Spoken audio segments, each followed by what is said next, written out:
नमस्कार सर्व विद्यार्थी मित्रांना. मी संतोष बुड्डेवर आपलं स्वागत विद्या कोचिंग क्लासेसमध्ये करतो.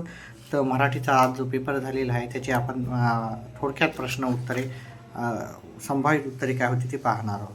आता इथं आकृती पूर्ण करायची होती. तर मराठी भाषेत आपल्या मानलेल्या इतर भाषा मराठी भाषेने आपल्या मानलेल्या इतर भाषा आहेत. संस्कृत आहे, फारसी, कन्नड, इंग्रजी आणि अरबी. तुम्ही चारपैकी कोणतीही भाषा इथे लिहू शकला असता. त्याच्यानंतर प्रश्न क्रमांक 2 पाहायचा. आता आपल्याला इथं उत्तर द्यायची होती. शब्दाची उत्पत्ती शोधणे इथे लिहायचं होतं आणि भाषेमध्ये अनेक शब्द सतत येतात, म्हणजे रिपीट पुन्हा पुन्हा येतात, त्यालाच आपण सतत येतात असं लिहायचं होतं. इथे स्वमत द्यायचं होतं, तुमच्या मतानुसार उत्तर करायची होती. त्याच्यानंतर पुढचा प्रश्न आहे, कारणे द्यायची होती. झाडाची पाने महत्त्वाची असतात कारण झाडाच्या पानात झाड जगवण्याचे बळ असतात. तसेच झाडे मोठी झाली तर कित्येक पिढ्याला ती सावली देतात, त्याच्यामुळं झाडाची गरज असते. आणि झाडे वेळ असणारी लाखो मुले गरजेची आहेत. कारण वेळ लागणारी म्हणजे झाडे लावणारी खूप जास्त आहेत. ही आपल्याला देश किती श्रीमंत आहे हे दाखवायचं असेल तर झाडी किती आवश्यक असतात. त्यामुळे आपल्या झाडाला वेळ लावणारी मुले असणे गरजेचे आहे. म्हणजे जेवढे झाडं लावले तेवढे आपल्याला काय होतात की ते तो देश तेवढा समृद्ध आहे असं म्हणायचं आहे त्याला. त्याच्यानंतर पुढचं विधान आपल्याला पाठ्यपुस्तकातील पाने महत्त्वाची असतात, चुकी बरोबर आहे. तर अतिशय सोपं नसतात सांगितलं, पण इथे असतात आहे उत्तर, असायला पाहिजे होतं. हे चूक विधान आहे. आसपास सगळे पक्षी आपण ओळखू शकतो का? नाही, सर्व पक्षी ओळखू शकत नाहीत, आहे की नाही. त्याच्यातले काही मोजकेच हे करू शकतात, म्हणून हे चुकीचं आहे. आपल्या घराभोवती झाडी असणे महत्त्वाचे आहे, बरोबर आहे. आपला देश निसर्ग संपन्न होऊ शकतो का? हो, नक्कीच होऊ शकतो जर आपण झाडे झुडपे जास्तीत जास्त लावलं तर. इथे पुढच्या प्रश्नाचं कृती करायची होती. अधिक करणाऱ्या वृत्तीमुळे होणारे फायदे. आपल्याला हे उत्तर इथं व्यवस्थित लिहिलेलं आहे, ठीक आहे.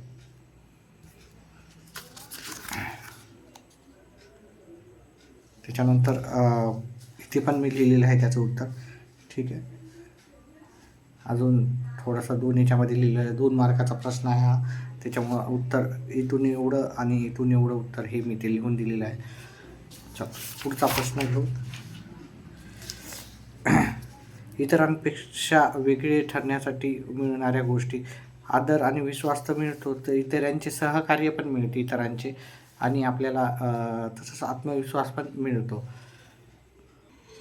तर आपल्याला ह्या गोष्टी भेटतात. त्याच्यानंतर आपल्याला कृती पूर्ण करायची होती. वाट पुसल्याविना जाऊ नये, म्हणजे याचाच आहे, वाट विचारल्याशिवाय जाऊ नये. आणि फळ ओळखल्याविषयी खाऊ नये, म्हणजे आपण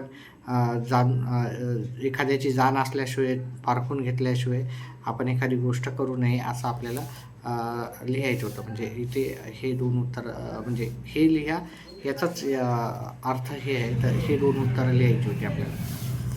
त्याच्या पुढचं पाहूत आपण. कविता होती.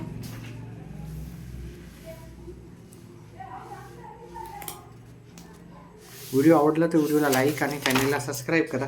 लाईक केल्याच्यानंतर एक ऑप्शन येतो, त्या हाईपला नक्कीच तुम्ही प्रेस करा, जेणेकरून माझा व्हिडिओ जास्तीत जास्त विद्यार्थ्यांपर्यंत जाईल. आणि व्हिडिओ शेअर करा. आणि इंग्रजी गणित हे विषय मी शिकवत असतो, त्याच्यामुळे इंग्रजी गणित हे 2 विषय तुमचे अधिक परिपक्व करण्यासाठी आपल्या चॅनलला नेहमी व्हिजिट देत जा. कधीही करू नयेत अशा गोष्टी, ते तर भरपूर साऱ्या गोष्टी आहेत, ते तुम्ही लिहू शकता, पण मी ते लिहिलेले आहेत काही गोष्टी, ठीक आहे. काव्यपंक्तीत खालील पंक्तीचा सरळ अर्थ तुमच्या शब्दात लिहायचा होता. आपल्या खालील वाक्य पहा, इथं उत्तरं लिहून ठेवलेली तुम्हाला दिसत असतील तर, ठीक आहे. त्याच्यानंतर पुढचं प्रस्तुत कवितेचे कवी ते मोरोपंत यांनी इथे निरीत आहे, ठीक आहे. उत्तरं मी लिहून ठेवलेले, जास्त वेळ घेणार नाही, कारण आपल्याला इंग्लिश वगैरे पण करायचं आहे, गणित पण करायचं आहे. इंग्रजी आणि गणित हे चांगले करण्यासाठी जेवढी जास्त तेवढी माझ्याकडून मदत करण्याचा नक्कीच तुम्हाला मी प्रयत्न करणार आहे. त्याच्यानंतर हे आपण नीलकमल कवल कर्मधाराय समास, नवरात्र द्विगु समास इथे आपल्याला लिहायचं होतं असं.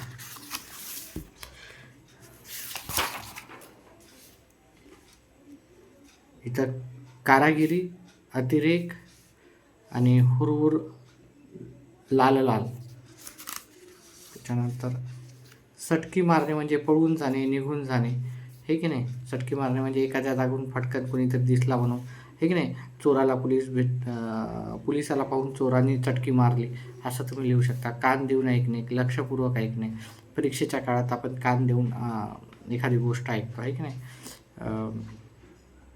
शिक्षक महत्त्वाचं काही शिकवताना आपण कान देऊन ऐकतो, असं काहीतरी लिहायचं होतं. पित्त खवळणे म्हणजे खूप राग येणे. अचंबित होणे म्हणजे आश्चर्यचकित होणे, असं त्याचे उत्तर होते. त्याच्यानंतर घरला निवास, निवारा, सदन, निकेतन, आवास, भवन, आलय असं आपण म्हणतो. नदीला आपण सरिता, तटिनी, जलवाहिनी, तरंगिणी, निगमगा, अपगा, कल्लेलिनी असंही म्हणतो. ठीक आहे. त्याच्यानंतर रात्र, दिवस, हजर, गैरहजर. त्याच्यानंतर पुस्तके, झाडेचं झाड. ठीक आहे. एक वचनचं अनेक वचन करायचं होतं, अनेक वचनचं एक वचन करायचं होतं. आता इथे आपल्याला शब्द तयार करायचे होते, 2 शब्द तयार करायचे होते. दार आणि हे वगळून दार हे इमान आणि दार नाही करायचे होते. बाकी आपल्याला मान, नर, दान, ठीक आहे, अशा पण भरपूर शब्द. इमान आणि दार हे पुन्हा लिहायचे नाही, बाकी 2 शब्द लिहायचे. मार लिहू शकलो, नर म्हणजे पुरुष, दान, आहे की नाही. रमा नाव हे एखाद्या व्यक्तीचं. तर असे तुम्ही शब्द तयार करू शकले असता. इथे आपल्याला शुद्ध शब्द ओळखायचा होता. हा शुद्ध शब्द आहे. त्याच्यानंतर अभिव्यक्ती शुद्ध शब्द आहे. क्रियाशील, त्याच्यानंतर इथे कीर्तन आहे. इथं शिरोधार्य आणि आशीर्वाद, हा आशीर्वाद आपला योग्य शब्द आहे. त्याच्यानंतर हे प्रश्नचिन्ह आहे, सर्वांनाच माहिती आहे, सांगायची गरज नाही. ठीक आहे. आपण जर प्रश्नपत्रिका जास्तीत जास्त केल्या तर आपल्याला प्रश्न कसे येतात ते माहीत होतं. त्याच्यामुळे प्रश्नपत्रिका करा. आपण इंग्रजीत तर घेणारच आहोत. गणित आणि इंग्लिश हे दोन्ही विषय परफेक्ट करण्यासाठी आपल्या व्हिडिओला लाईक आणि चॅनेलला सबस्क्राईब करा. उत्तरावरचं चिन्ह, बायोडेटाला स्वपरिचित्र, वैयक्तिक तपशील किंवा जीवन वृत्त असंही म्हणतो आपण. मोबाईलला भ्रमणध्वनी असंही आपण म्हणतो. बाकी काही इथे उपयोजित लेखन होतं, त्याच्यावर मी उत्तर देणार नाही, कारण हे ज्यांचा अभ्यास आहे चांगला त्यांनीच हे उत्तरं व्यवस्थित केली असतील. तुम्हाला किती मार्क पडले तुम्ही कमेंटमध्ये नक्कीच सांगा. आणि तुमचा तुम्ही कोणत्या शहरात राहता ते पण सांगा. ठीक आहे. तर आपले मार्क नक्कीच सांगा. मग पेपर कसा गेला आणि येणाऱ्या पेपरसाठी इंग्रजी आणि गणित ह्या विषयासाठी परफेक्ट करण्यासाठी तुम्ही आपल्या चॅनलला सबस्क्राईब करू शकता. बाकी सर्व विषयाचे तुम्हाला प्रश्न उत्तर आपल्या चॅनल थ्रू दिल्या जाणारच आहे. तर सर्व प्रश्नपत्रिकेची उत्तरं तर तिथं राहणारच आहेत योग्य पद्धतीने. त्याचप्रमाणे तुम्हाला आपल्या चॅनलवरती इंग्रजी आणि गणित हा व्यवस्थितपणे आपण घेणार आहोत सर्व अभ्यास. तर आता त्याला एवढंच. व्हिडिओ आवडल्यास व्हिडिओला लाईक आणि चॅनलला सबस्क्राईब करा. व्हिडिओ पाहिल्याबद्दल धन्यवाद. आपला दिवस शुभ राहो.